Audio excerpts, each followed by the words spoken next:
This is Nasha Kasha, Ukrainian Almanac, 28 minutes of stories for everyone about Ukrainian life. I'm your reporter, Stefan Andrusiak. This is episode 282. It was recorded in Winnipeg. Keith Tkachuk was a tough, top hockey forward. 5 times he would be selected an NHL All-Star. Now his son Matthew Tkachuk plays for the Calgary Flames. And son Brady Tkachuk has signed with the Ottawa Senators. After missing the entire training camp and preseason, team owner Roman Melnyk agreed to pay him $57.5 million over the next 7 years. Like their father Keith, Brady and Matthew are not just outstanding tough goal producers, they are players around whom you can build a winning team. We'll speak with a grandfather who took them places. But first, decades ago in Winnipeg, a bunch of guys played intramural hockey in between their university classes.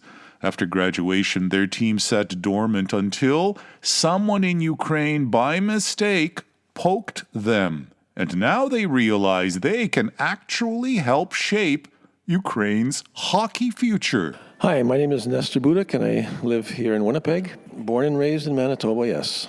Well, myself, I didn't play a lot of hockey. I watched a lot of hockey. One of my brothers played hockey, so I went to see him play quite often. But when we got to university, we formed a Ukrainian Students Club hockey team, which I played goal. It was mostly Ukrainian students on it, and one year we won the University of Manitoba Intramural Championship. What is it about you that pulled you toward the goalie pads? Oh, I don't know, because I wasn't a good skater, so I was I was a Ukrainian dancer. It was easier to be a goalie than to be a forward or a defenseman. So those dance kicks paid off in the nets? Absolutely. Absolutely. Ой, Ганджу люба, ой, Ганджу мила, чому ж ти мене самолучила? Вернись до мене, забудь за другий. Ой, Ганджу люба, ой, Ганджу мила. And we had a large Ukrainian students club in that era. Did you tell me what the name of the team was? The USC Kozake. And we had these nice jerseys with a big trezub in the front. It was a lot of fun. Phonetically spelled Kozake? Kozake in English, yes. Mijinshim, like they say, this photo of our team was discovered recently on the internet by people in Ukraine, heard about our team from whatever, how many decades ago, thinking that it was a current team, finding out if we can bring the team to play in Ukraine. Do you know which year this was in? This was maybe 5 years ago. Well, how did they know who to get in touch with? Facebook. So which part of Ukraine? East, west? Do you know the region? I'm not sure where the request came from. It was my buddy Vern who discovered this. And what were they asking? They were noticing that there was a Ukrainian hockey team with jerseys with trezub on them. The trezub is a trident, and it's the national symbol of for Ukraine and Ukrainians. Absolutely. Ой, Ганджу люба, запам'ятайся, йди найскорше до мене вертайся. Жити без тебе зовсім не можу. Ой, Ганджу люба, я тебе прошу. How did you take that inquiry and turn it into an entire movement? Well, a friend of mine, Vern Zatwarneski, was in Kyiv 2017 for an international junior hockey tournament. Met a lot of the local hockey people there. He came back to Winnipeg, and we decided to form a little group of a little committee and get a hold of a couple of ex-professional hockey players and take them to Ukraine to do hockey camps with kids. And that's exactly what we did. We got a hold of Wayne Babbage and his brother Dave Babbage. Dave is the ex-Winnipeg Jet player, and Wayne Babbage has played for 10 years in the NHL, mostly with St. Louis Blues, and he lives in Winnipeg now. We made some contacts near Lviv and Novoyavorivsk. We set up a trip, and we went there for a week, and they did hockey camps there. That was in the fall of 2018. We did that again in September of 2019, and this time we went to Kyiv, worked with the Kyiv Sokol Hockey Club, worked with the kids there. and then went back to Novoyavrivsk again. Was this a school? I mean, who was paying for all of this? We funded it ourselves for the most part. We had a couple of fundraising events to raise some money to pay for it. So we figured it out. Okay, and where did it go to from there? Well, that was for the September, October of 2019 was the last trip. The next year, I guess it would have been COVID hit. We couldn't go anywhere with anything, but we had a couple fundraising events. July 30th of this year, a very successful golf tournament in Gilbert Plains, Manitoba. We had 7 ex-NHLers come out for that and 1 current player. So we raised a fair amount of money with that, and then we were planning our next trip. Ukrainians have a good history in the NHL. A lot of people have heard about the recent movie that came out and was done in Ukraine called Yuki, produced by Volodymyr Mula. Interviewed many of the old NHLers of Ukrainian background, including Wayne Gretzky and Johnny Bucyk and a number of others. Oris Kinderchuk. And who can forget the late Terry Sawchuk? Absolutely, from Winnipeg. Another, you and he, 2 great hockey goalies. Oh yeah, absolutely. Absolutely. The popular dance band Zirka, the song Hanzia.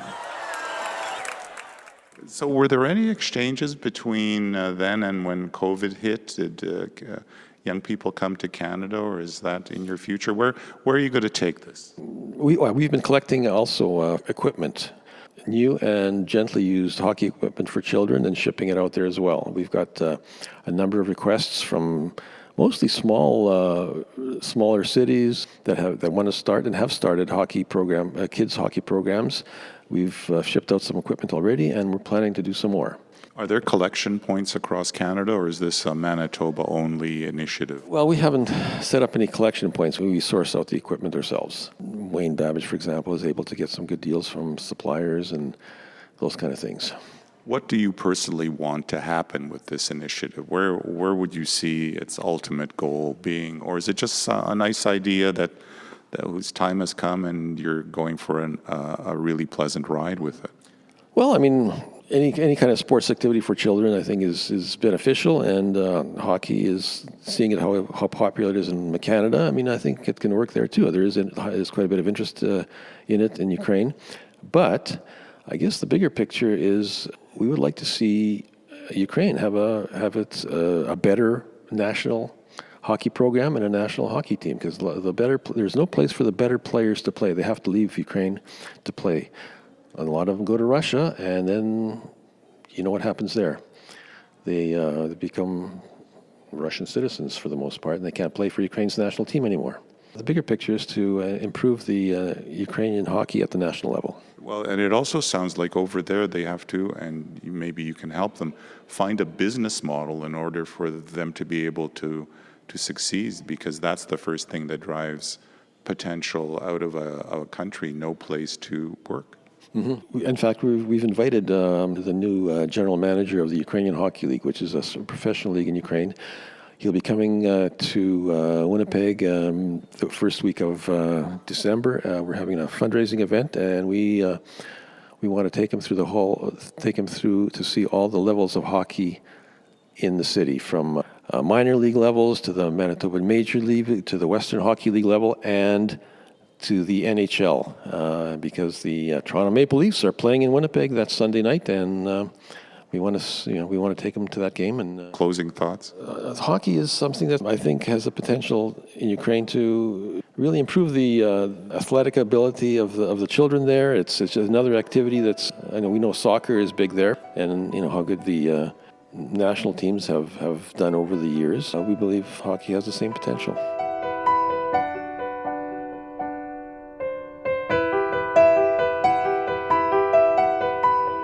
This is Manitoba-born Evan Wish performing a piece he wrote called And What If? Nasha Kasha comes to you from CHRW 94.9 FM on the campus of Western University in London, Ontario.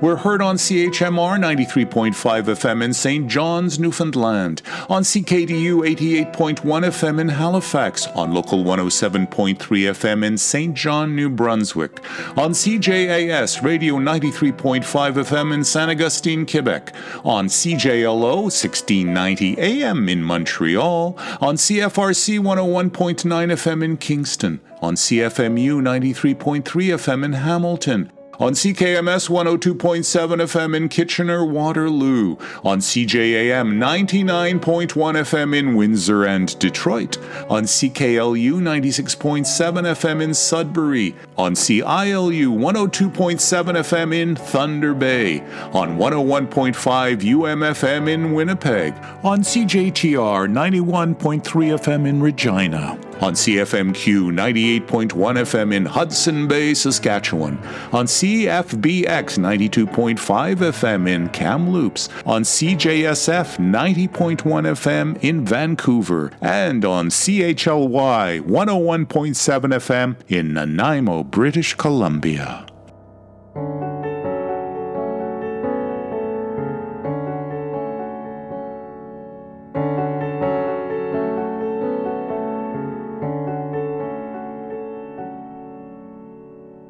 I am Donald Oster.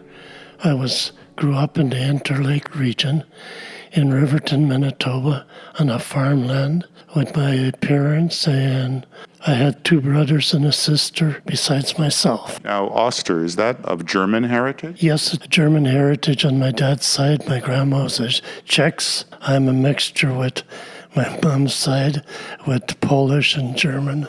Lovely. So what was it like growing up in that part of Manitoba?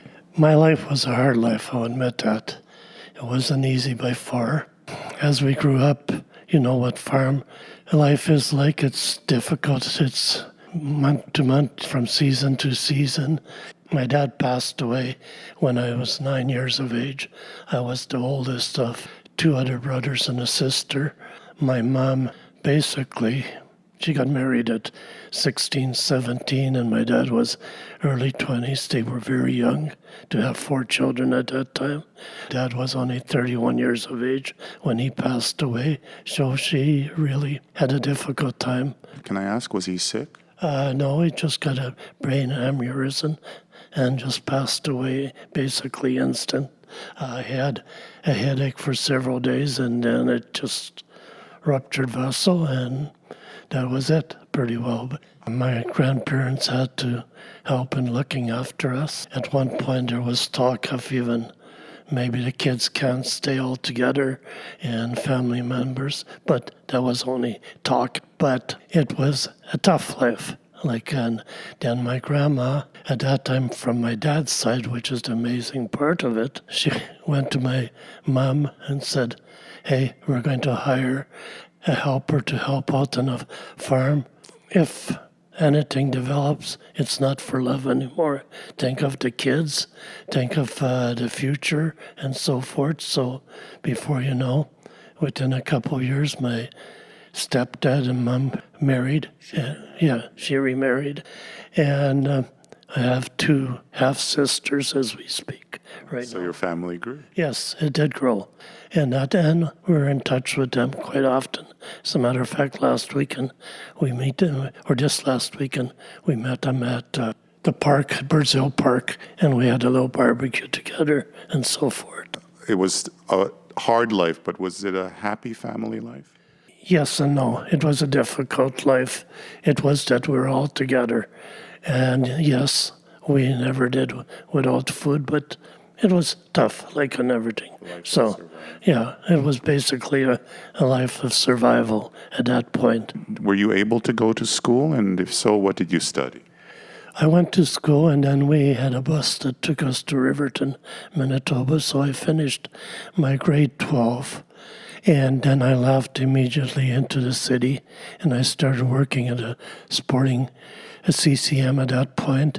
And then within the next couple of months, I changed and started working. At that time, it was Greater Winnipeg Gas, which ended up being center gas for the longest portion of my career. So you were, it's proper to say you were a hydro worker? I ended up working for Manitoba Hydro. Were you on the line or in the office? I basically started for this first 16 years in our plant that looked after our high gas distribution on shift work, and the following 16 years I was as supervisor and manager of the gas distribution for the province of Manitoba. On the gas side? Yes, on the gas side all the way through my whole life.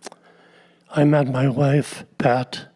She was in a neighboring school in Harburg, and we met when she was probably 16, 17. We were married when she was 20 and I was 23. We were kids ourselves when we had my son, basically the first year. Since then, we had a daughter 3 years later, Chantal, and our new life began. CCM, the sporting goods company. Were you sports-minded yourself as a boy? No, I wasn't. I never had opportunities even to skate. When you're in a country like that, you weren't close to the town to be involved. There was nobody to shuffle you back and forth. You went with a bus in the morning and you came back home after school. So there was no sports in my life. But when my son was born, we had him in a community club, and I ended up being a coach for their 6-7-year-old team. Then I ended up being an executive for the Tier 1 Cinnabon Park division here. Then became a manager of a team that was 11, 12 years of age for the Tier 1 system. And then eventually at about, my son was about 14, 15. There was 10 of us were involved that we ended up buying a junior team, went to the Winnipeg South Blues, which was going to go into receivership, and our kids in the South End wouldn't have had any place to play. So 11 of us, including John Ferguson of the Jets at that time, Ted Foreman, and a number of us got together. We bought the team. To this day, it's still the only junior team in Winnipeg that's surviving. I was in it for about 11, 12 years before we start slowly changing people off and getting new members to take over and take the ownership on and keep the junior system alive in Winnipeg. To this day, it plays out of the new arena on McGillivray Boulevard. And like I said, the only Winnipeg team, which at that time, there was 5 of them. There was River East, there was Canadians, there was St. James.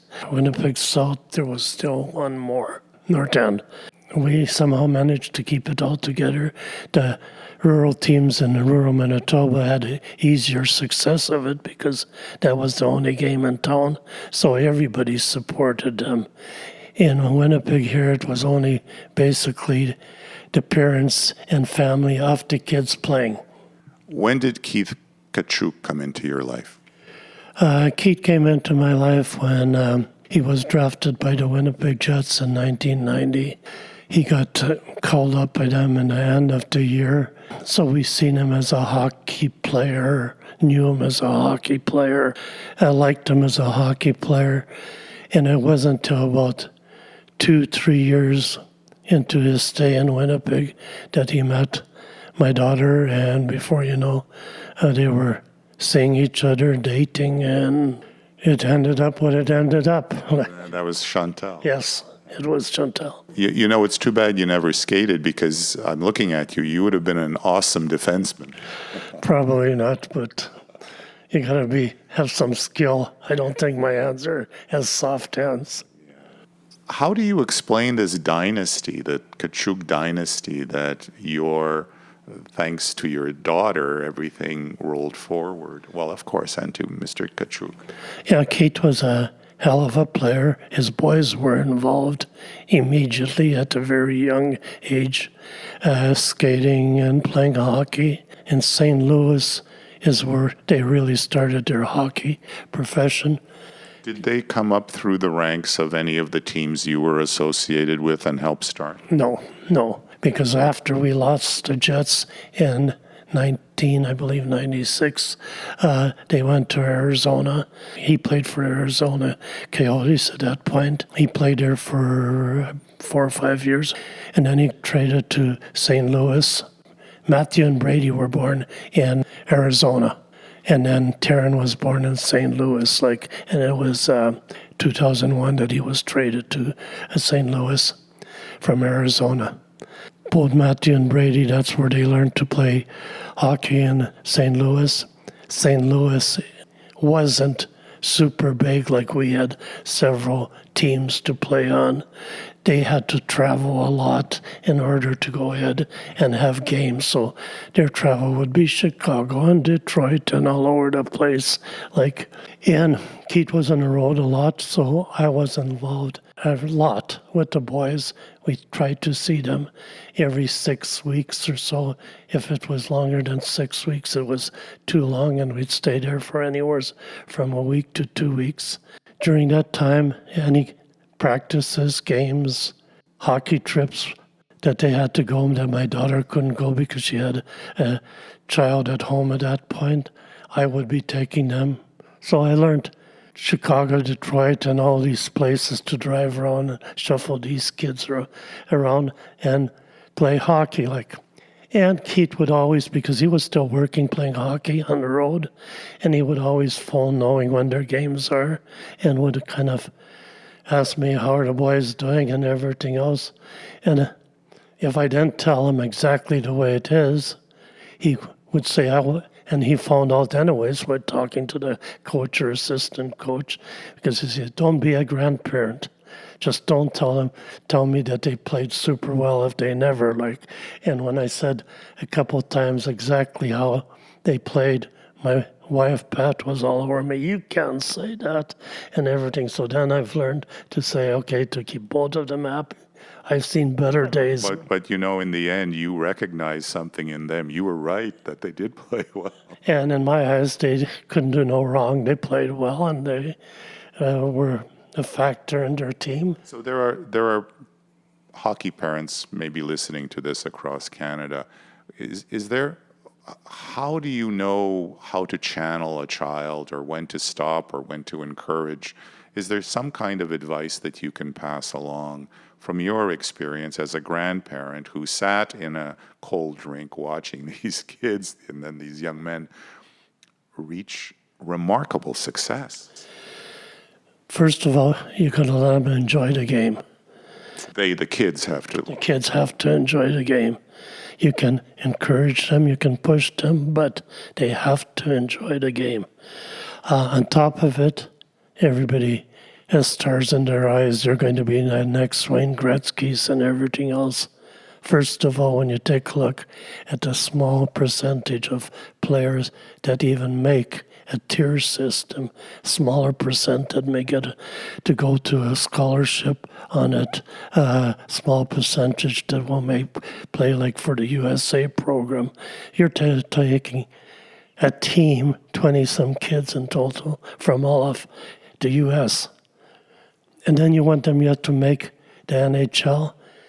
At that point, you should be just tickled pink that they're getting a college degree. It's helping paying for it because of the program. And whatever happens after that is just awesome. See, when Matthew got drafted, and he got drafted by the Calgary Flames, at that time, we figured he'll go for tryouts and he'll end up going back to London to play junior hockey out there, but he made a team. But the thing is that For the London Knights. For the London Knights, yes. But he ended up making Calgary, so he ended up staying there right away, right out of being drafted. But he required a parental adult in order for him to stay alone. So at that time, Keith was finished with hockey, but he was in St. Louis, and they stayed out there, and he was with Brady at the U.S.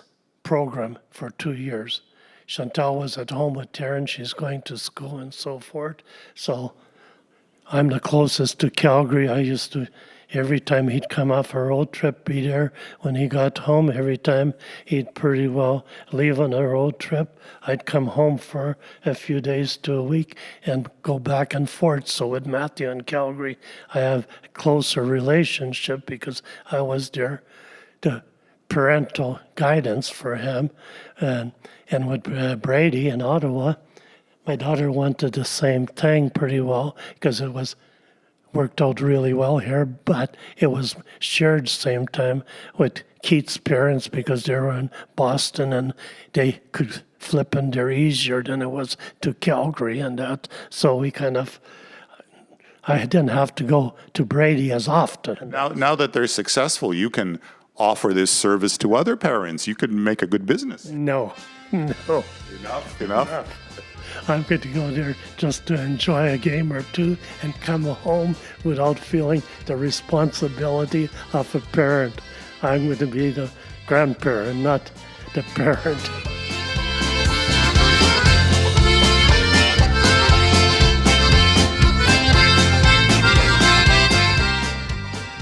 What is that X factor? I don't really know. I believe there is a lot to do with the bringing up of the child. It's also in the genes, has to be in the genes. Keith and Chantal were level-headed. They taught them be respectful of everything, and I believe that's the start to success for the kids turning out the way they did. I'm also as proud of Taryn going to college in Virginia, and that she's also playing field hockey out there, and she's quite a strong athlete. It's interesting, and I said to my cousin Marika this morning, it's interesting that Taryn, that she is part of a team, that she's a team player, just like the boys in hockey are team players. I'm as proud of my son and his 3 daughters and my grandchildren there. 2 are in university, one's in Western or going on her 3rd year, one's starting Guelph this year, university. The other one's doing grade 11 at Hamilton. And they all are very kind, respectful, decent kids. And I believe sports had a big factor in including my grandgirls in Hamilton. My son was a decent player in his own rights because he played junior hockey and he played university hockey. He went to Europe for a year. Then he became a lawyer and a sports agent. He's the one that's working with Matthew and Brady right now. It's in our background, no matter which way you turn. It's in the bones. Did I let you say everything you wanted to say? Yes. It's been a pleasure and a privilege to meet you. Szczero dziękuję. Thank you very much. Thank you. This is Walter Ostanek, Brian Szklar, and the Western Senators with the Across the Plains polka. Nasha Kasha is supported in part by the Shevchenko Foundation and the Ukrainian Credit Union. New Pathway Ukrainian News delivers news and insight every week in English and Ukrainian. Subscribe today at newpathway.ca. Back in a week, God willing. До милої зустрічі за тиждень часу, дорогі слухачі.